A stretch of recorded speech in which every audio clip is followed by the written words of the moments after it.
계시록 17장 12절입니다. 네가 보던 열뿔은 열왕이니 아직 나라를 얻지 못하였으나 다만 짐승으로 더불어 임금처럼 권세를 일시 동안 받으리라. 저희가 한 뜻을 가지고 자기의 능력과 권세를 짐승에게 주더라. 저희가 어린 양으로 더불어 싸우려니와 어린 양은 만주의 주시오 만왕의 왕이심으로 저희를 이기실 터이요 또 그와 함께 있는 자들 곧 부르심을 입고 빼내심을 얻고 진실한 자들은 이기리로다. 우리는 음녀 또 음녀가 타고 있던 짐승을 소개받고 있고 설명을 듣고 있습니다. 이 짐승은 7머리와 10뿔을 가지고 있었습니다. 이 7머리는 이 짐승이 세상 역사 전반에 걸쳐서 나타나는 하나의 하나님을 반대하는 정치적 세력 집단인 것을 의미했었습니다. 그래서 10절에 보시면 또 7 왕이라 5은 망하였고 하나는 있고 다른 이는 아직 이르지 아니하였으나 이르면 반드시 잠깐 동안 계속하리라 해서 지나간 7으로 이렇게 성경이 7이라는 숫자를 완전수로 즐겨 사용해서 전체 역사를 놓고 볼 때 5 시대는 지났고 지금이 6번째 시대고 말하자면 마지막 끝에 하나님을 대적하여 적그리스도가 출현하여 아마겟돈 전쟁을 일으킬 마지막 세력으로 7째를 지금 이르지 아니하였다라고 하고 있습니다. 이렇게 이 짐승이 7머리를 가진 것이 이 짐승이 가지는 바 사단의 대행자로서의 일들을 전 역사에 걸쳐서 수행하고 있는 것을 나타내는데 7머리가 상징적으로 등장을 했고 이제 10뿔은 이러한 짐승의 세력을 향상시키는 동맹들을 말합니다. 그러니까 우리가 역사적으로 보면 애굽이나 바벨론이나 무슨 페르시아나 로마나 하는 그런 대표적인 큰 정치적 세력이 짐승의 하나님과 하나님의 뜻을 반대하는 집단으로 등장할 뿐만 아니라 그 세력을 돕는 그런 많은 동맹들을 의미하는 것이 이 10뿔입니다. 그러니까 여기서 열이라 하는 것은 많다는 것을 의미하기도 하고 그 동조자들이 말하자면 주권들이 다양하다 하는 것을 의미하기도 합니다. 게다가 이것은 또 여러 세대에 걸쳐서 등장하는 수다한 동맹들이다 하는 것도 역시 포함하고 있습니다. 이들은 다 거기 12절 본문의 끝부분에 나온 바와 같이 임금처럼 권세를 일시 동안 받으리라 이렇게 되어 있습니다. 이 일시 동안이라는 것은 이제 마지막 7번째 머리에 해당하는 또는 우리 계시록 17장식에 하면 마지막 7번째 왕으로 설명되어 있는 아마겟돈 전쟁을 야기시키고 그 전쟁을 주도하는 악한 세력의 출현과 그때 협조하는 일들의 때 이것이 일시 동안입니다. 이런 지금 설명들은 사실 앞에서 이렇게 다른 시각과 다른 각도에서 이렇게 저렇게 설명이 나왔던 것들이기 때문에 이제 종합해서 우리가 한번 확인해 볼 필요가 있습니다. 13장에 가시면 13장에서 이 짐승에 대한 설명이 이제 처음 나오죠. 13장 1절 내가 보니 바다에서 한 짐승이 나오는데 뿔이 10이요 머리가 7이라. 여기 이미 짐승이 등장을 했었습니다. 바다에서 나온 짐승이 뿔이 10이고 머리가 7입니다. 그는 4절에 있는 바와 같이 용이 짐승에게 권세를 줘서 용에게 경배하며 짐승에게 경배하게 합니다. 그러니까 이 용은 사단입니다. 그죠? 우리 그 앞에서 봤죠? 용은 사단이고, 이 바다에서 나온 짐승은 사단의 악한 행동의 대행자이죠. 그 대행 세력의 가장 큰 세력이 이 짐승입니다. 그래서 우리 보통 얘기하는 식으로 하면 적그리스도입니다. 이 짐승이. 근데 적그리스도는 이중적인 뜻을 가져서 마지막 아마겟돈 전쟁을 불러일으키는 최후의 발악을 하는 하나님을 반대하는 최고의 세력으로 출현할 자도 적그리스도지만 계속되는 인류 역사상 모든 세대에 하나님과 하나님의 백성을 반대하는 세력의 중심도 언제나 적그리스도라고 성경은 이중적으로 부르고 있습니다. 근데 이 짐승 중에는 이 바다에서 나온 짐승 말고 땅에서 나오는 짐승이 있습니다. 그렇죠? 어디 갔죠? 11절. 내가 봄에 또 다른 짐승이 땅에서 올라오니 새끼양같이 두 뿔이 있고 용처럼 말하더라. 저가 먼저 나온 짐승의 모든 권세를 그 앞에서 행하고 땅과 땅에 거하는 자들로 처음 짐승에 경배하게 하니 곧 죽게 되었던 상처가 나은 자니라. 큰 이적을 행하되 심지어 사람들 앞에서 불이 하늘로부터 땅에 내려오게 하고 짐승 앞에서 받은 바 이적을 행함으로 땅에 거하는 자들을 미혹하며 땅에 거하는 자들이 이르기를 칼에 상하였다고 살아난 짐승을 위해 우상을 만들라 하더라. 그러니까 이 땅에서 나온 짐승은 뭘 하냐면 거짓 선지자 노릇을 합니다. 용이 있고 이제 바다에서 나온 짐승은 이제 적그리스도죠. 그렇다면 이 땅에서 나온 짐승은 이 적그리스도를 우상화하며 사람들을 미혹해 하는 거짓 선지자 노릇을 하는 것이 이제 이 땅에서 나온 짐승입니다. 이들이 다 뭘 하느냐 하면 오고 오는 세대에 걸쳐서 쭉 뭘 해요? 하나님을 반대하고 하나님을 믿는 성도들을 반대하죠. 박해를 하기도 하고 미혹해 하기도 합니다. 우리 다시 볼까요? 13장 1절 보시면 내가 보니 바다에서 한 짐승이 나오는데 뿔이 10이요 머리가 7이라 그 뿔에는 10면류관이 있고 그 머리들에는 참남된 이름들이 있더라. 내가 본 짐승은 표범과 비슷하고 그 발은 곰의 발 같고 그 입은 사자 입 같은데 용이 자기의 능력과 보좌와 큰 권세를 그에게 주었더라. 참남된 이름이 있습니다.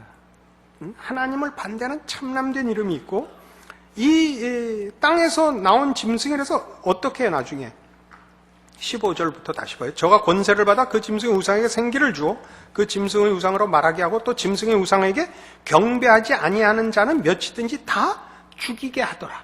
이거죠. 그러니까 미혹하고 핍박하고 그래서 하나님과 하나님의 성도들을 반대하는 일들을 하고 있죠. 그래서 어디로 몰고 가느냐 하면 16장 1위로 몰고 갑니다. 16장 12절 보시면 이제 일곱 대접 이제 재앙들인데 또 여섯째가 그 대접을 큰 강 유브라데에 쏟음에 강물이 말라서 동방에서 오는 왕들의 길이 예비되더라. 또 내가 보매 개구리 같은 새 더러운 영이 용의 입과 짐승의 입과 거짓 선지자의 입에서 나오니 저희는 귀신의 영이라 이적을 행하여 온 천하 임금들에게 가서 하나님 곧 전능하신 이의 큰 날에 전쟁을 위하여 그들을 모으더라. 이렇게 됐죠? 보라 내가 도적같이 오리니 누구든지 깨어 자기 옷을 지켜 벌거벗고 다니지 아니하며 자기의 부끄러움을 보이지 아니하는 자는 복이 있도다. 새 영이 히브리음으로 아마겟돈이라 하는 것으로 왕들을 모으더라. 이 아마겟돈으로 모으는 이 일, 즉 여섯째 대접이 쏟아져서 강물이 말라 동방에서 왕들이 오는데 이 왕들이 온다는 것이 뭐냐? 지금 오늘 본 바와 같이 열뿔로 상징된 이 짐승의 동맹자들입니다. 이들이 왜 옵니까? 아마겟돈 전쟁을 위하여 오죠. 하나님을 반대하는 최후의 결전을 위하여 모이는데 무엇 때문에 오게 되느냐?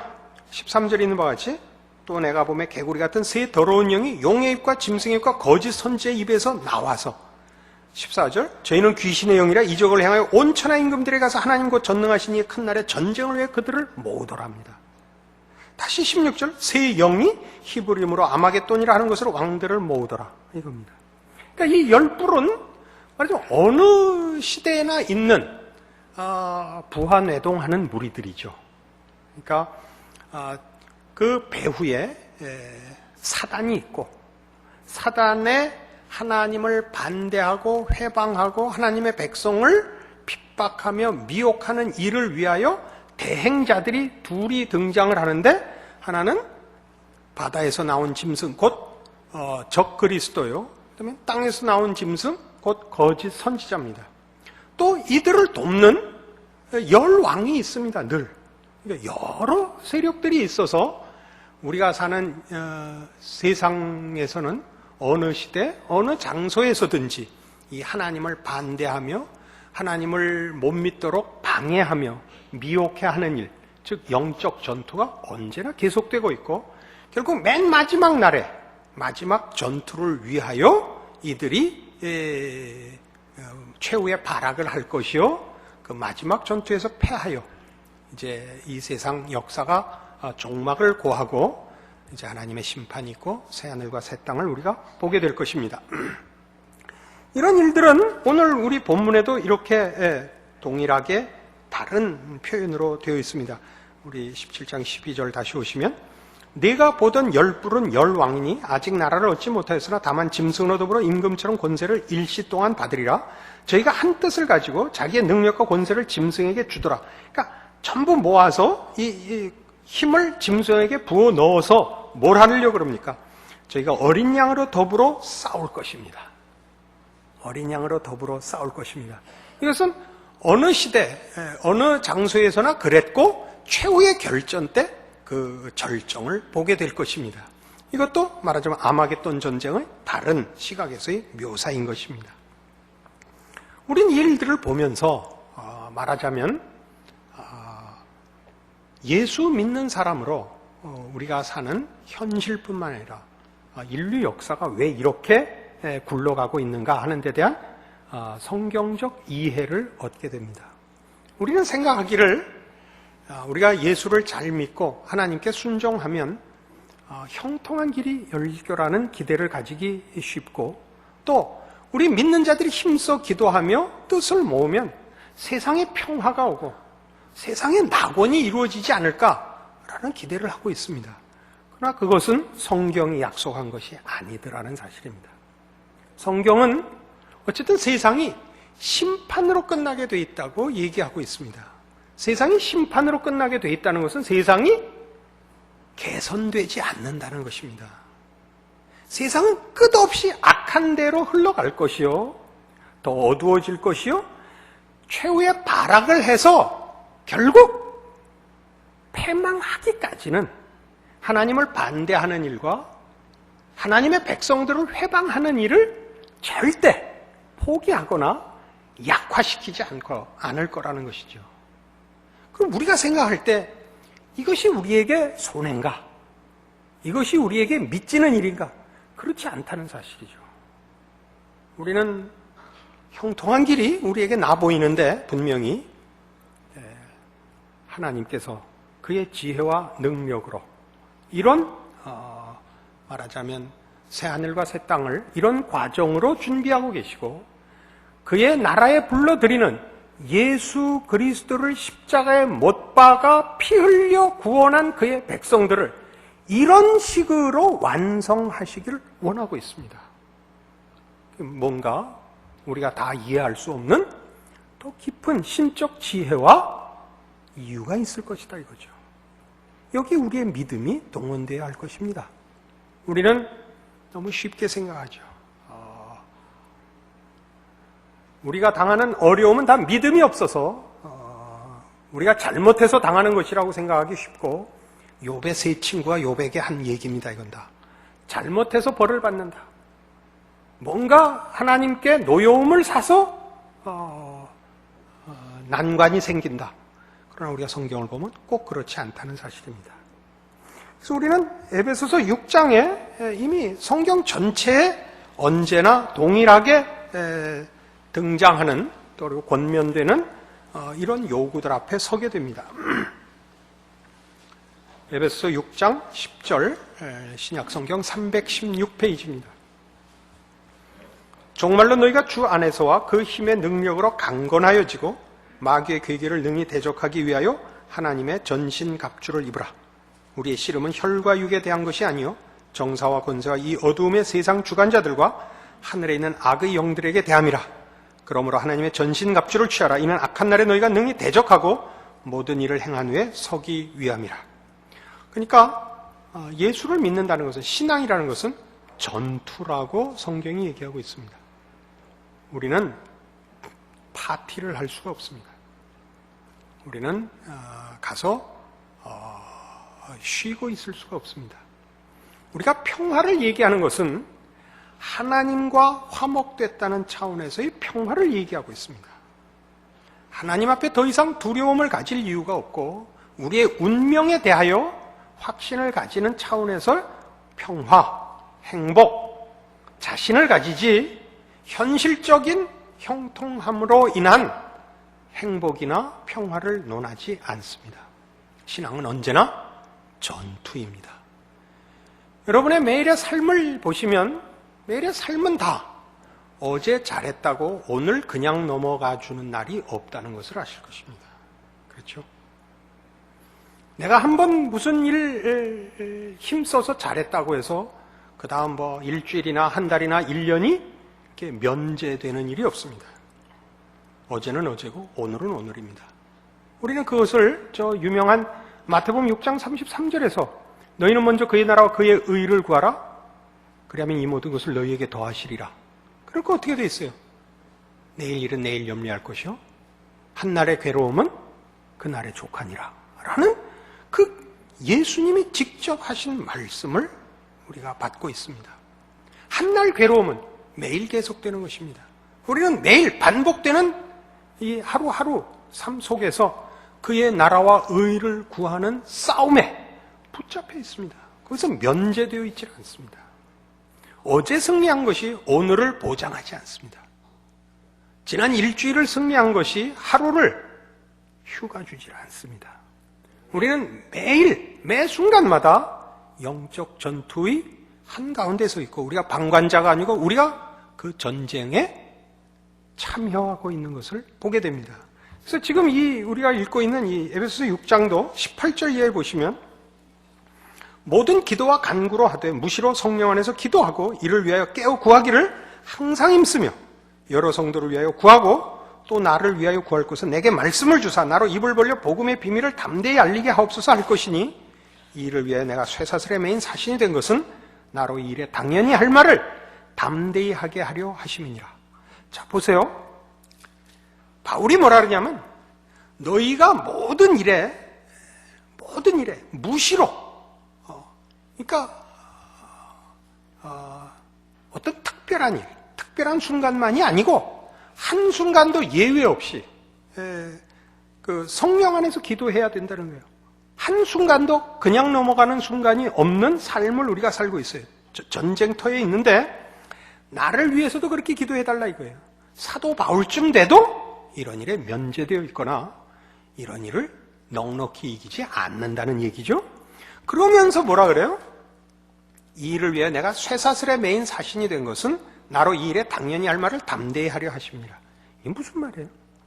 여기에 큰 비밀이 있는 것 같아요. 바울이 하는 일을 위하여 하나님은 그에게 건강 주시고 형통한 길 주셔도 그 바쁜 일인데 여러분 잘 아시다시피 바울은 사단의 가시를 갖고 있었고 게다가 붙잡혀 지금 죄수로 로마 옥중에 있습니다. 그래서 어떻게 됐다고요? 그래서 담대해졌대요. 담대해졌대요. 왜 담대해졌을까요? 제일 겁나는 게 죽는 건데 지금 형편이 죽는 거랑 별 차이가 없으니까요. 그러니까 담대하죠. 그러니까 저도 보면 설교를 어느 때 제일 잘하면 아플 때 제일 좋아요. 아플 땐 그냥 마음에 이런 생각이 생겨요. 잘 음미하셔야 돼요. 에이쌍 이런 생각이 들어요. 안 그렇겠어요? 건강해야 그 잡생각이 나지 그렇지 않으면 아주 단순해져요. 아주 그 표현이 적절하지 않습니다만 뜻은 통할 거예요. 에이쌍 십자가나 지자 이렇게 된단 말이에요. 앞뒤가 표현이 맞았어요? 바울이 그렇게 얘기해요. 그러나 뭐라 그래요? 자신을 위해서 기도해달라 그래요. 이 고통을 이기게 해달라는 것이 아니라 이 내가 당하고 있는 고통이 나를 담대하게 하고 있다. 그러나 하나님이 함께 하셔야 그 담대함 속에 하나님이 허락하시는 은혜와 생명과 진리의 말씀이 들어가고 그런 내용이 들어가지, 우리가 가지는 바 무슨 열정이나 감정이나 흥분이나 각오 갖고는 다 안 되기 때문에 그래요. 우리가 우리의 것을 포기하도록 어려운 일을 당하는 거 좋아요. 그러나 우리의 것을 포기하면 다예요? 하나님의 것을 주셔야지 뭘 할 거 아니에요. 늘 기도하자는 거죠. 아니, 스스로만으로 부족해서 성도들 보고 기도해달라는 거죠. 이거 우리 모두가 기억해야 돼요. 신앙생활이란 이런 것입니다. 누가 나는 기뻐요. 정말 기뻐요. 그러면, 좋지요. 정말 기뻐요. 한 사흘 기쁘고요. 예수 믿고 사흘 기쁘고, 그다음부터 어려워요. 너무 오래 기뻐하시면 안 돼요. 현실로 돌아오셔야 돼요.